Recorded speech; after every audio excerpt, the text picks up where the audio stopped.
The videos and podcasts that I love finding online are the ones with that rare wisdom in it, where I learn about a concept or some sort of profound truth that has the power to completely transform my life.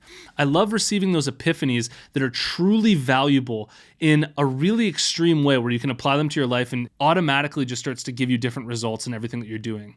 And what I want to share with you are the 4 profound truths that I've learned over the past 6 years that I believe have the power to do that for you. I'm hoping that these 4 concepts that I share with you are going to be something that is truly profound for you, that make a huge difference in your life and the results that you're able to get, just like they did for me. So I really hope that you enjoy.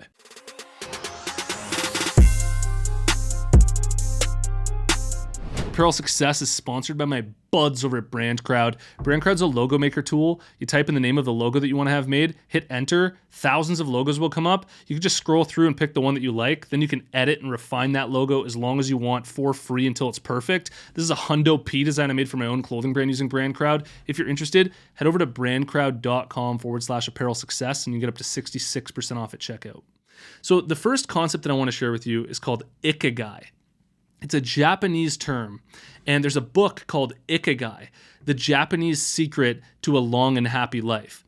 And in this book, what they talk about is how there's an intersection between doing what you love, what you're good at, what the world needs, and what you can be paid for. And the reason why I believe that this is such a powerful lesson for most people who are starting up in business or trying to figure out what they want to do with their lives is because I think that most people only look at a 1/4 or 1/2 of this equation.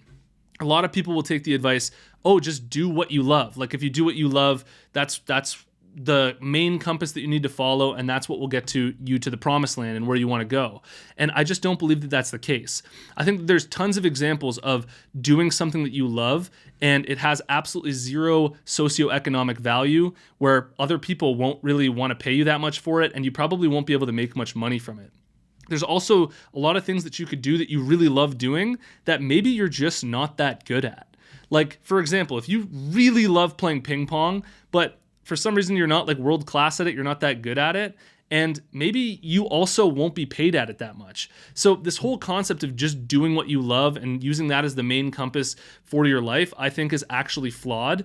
And on the flip side of it, if you say, well, I'm not going to do what I love, then I'm just going to do what I can get paid for best, then you may be able to make a little bit of money in the short term, but you won't have the longevity to do something for a long amount of time and to make that real money if you're not doing something that you love. Like if you're doing something and you hate it, you'll probably only stick with it for like 6 months or 12 months. And so this concept of Ikigai is grounded in reality, and it's actually a fantastic worldview to have when it comes to what should I do with my life.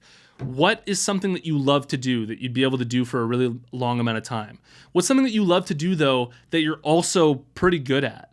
And what's something that you love to do that you're also good at that the world really kind of needs and that you will likely be paid for?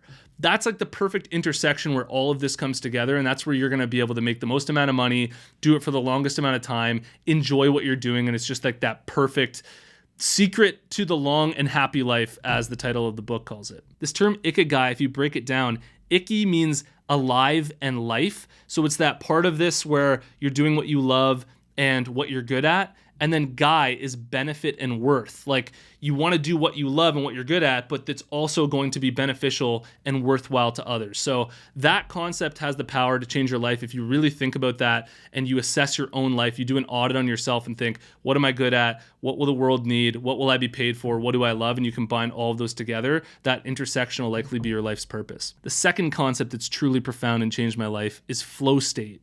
There's this book called Flow by Mihaly. This guy's got the craziest last name in the world. It's like Csikszentmihalyi or something like that. It's like the longest name ever. But I remember when I read this book, it really made sense to me. It clicked on an intuitive level. And what a flow state is it's where there's complete absorption in what you're doing and you reach optimal performance. And it's a very real state that you can achieve when there's a perfect balance between the challenge of what you're doing and your current skill set. And the best example for explaining this flow state is skiing.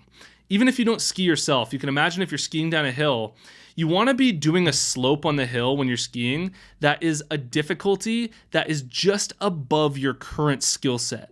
Because when you're doing a difficulty that's just above your current skill set, it requires all of your focus, and your brain monopolizes all of the energy to focus on the task at hand. And you sort of enter into this trance state where you're just so in the moment, so focused on what you're doing that you reach an optimal performance. And this is essentially what I'm doing when I'm shooting these videos. I try and pick a topic that really challenges my ability to articulate and explain concepts to you. And through doing this, it challenges me by bringing me into the present moment and requiring all of my brain power to express this on a deep enough level that I can. And it's an amazing feeling. Whenever you're in your work, you want to be challenging yourself in this way by doing something that's just outside of your current skill set, just a bit above it, because you're going to enter that realm of optimal performance and you're just going to love the feeling that it gives you. When you enter into this sweet spot, it almost gives you this feeling of being totally immersed, completely energized and focused. And that is, I think, the feeling that we all want to be experiencing in all of the work that we're doing. We don't want to be bored by it. We don't want to be challenged too hard where we want to give up. We want to be in that perfect sweet spot where the challenge that we're facing is that perfect difficulty where we're able to enjoy it. The third concept I want to share with you, and I absolutely love this one, is known as first principles thinking.